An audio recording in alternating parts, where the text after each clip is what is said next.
ಇನ್ನು ರಾಜ್ಯಸಭಾ ಚುನಾವಣೆಗೆ ಎಐಸಿಸಿಯಿಂದ ಅಭ್ಯರ್ಥಿಗಳ ಪಟ್ಟಿ ಪ್ರಕಟ ಆಗಿದೆ. ಕರ್ನಾಟಕದಿಂದ ಮಲ್ಲಿಕಾರ್ಜುನ್ ಖರ್ಗೆ ಅವರು ಸೇರಿದಂತೆ 3 ಹೆಸರು ಪ್ರಕಟ.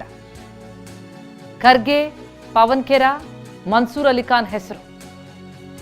ಇವತ್ತು ಮಧ್ಯಾಹ್ನ 1:30ಕ್ಕೆ ವಿಧಾನಸೌಧದಲ್ಲಿ ಖರ್ಗೆ ನಾಮಪತ್ರವನ್ನು ಸಲ್ಲಿಸುತ್ತಾರೆ. ಜೊತೆಗೆ ಮಲ್ಲಿಕಾರ್ಜುನ್ ಖರ್ಗೆ ಅವರ ನಾಮಪತ್ರ ಸಲ್ಲಿಕೆಯ ವೇಳೆ ರಾಹುಲ್ ಗಾಂಧಿ ಕೂಡ ಹಾಜರಾಗಿರಲಿದ್ದಾರೆ. ಹಾಗಾಗಿ ಇವತ್ತು ಮಧ್ಯಾಹ್ನ ವಿಧಾನಸೌಧಕ್ಕೆ ಆಗಮಿಸಲಿದ್ದಾರೆ ರಾಹುಲ್ ಗಾಂಧಿ. ಒಟ್ಟು 7 ಅಭ್ಯರ್ಥಿಗಳ ಪಟ್ಟಿಯನ್ನು ಎಐಸಿಸಿ ಘೋಷಣೆ ಮಾಡಿದೆ. ಕರ್ನಾಟಕದಿಂದ ರಾಜ್ಯಸಭೆಯ 4 ಸ್ಥಾನಗಳಿಗೆ ಚುನಾವಣೆ ಇರೋದು. ಕಾಂಗ್ರೆಸ್ ಶಾಸಕರ ಸಂಖ್ಯಾಬಲದಂತೆ 3 ಸ್ಥಾನವನ್ನು ಗೆಲ್ಲುವ ಅವಕಾಶ ಇದೆ. ಒಟ್ಟಾರೆ 10 ರಾಜ್ಯಗಳ 24 ರಾಜ್ಯಸಭಾ ಸ್ಥಾನಗಳಿಗೆ ಜೂನ್ 18ಕ್ಕೆ ಮತದಾನ ಇದೆ. ಗಾಂಧಿ ಅವರು ನಮ್ಮ ಎಐಸಿಸಿ ಅಧ್ಯಕ್ಷರು ನಾಮಿನೇಷನ್ ಫೈಲ್ ಮಾಡ್ತಾ ಇದ್ದಾರೆ ರಾಜ್ಯಸಭೆಗೆ.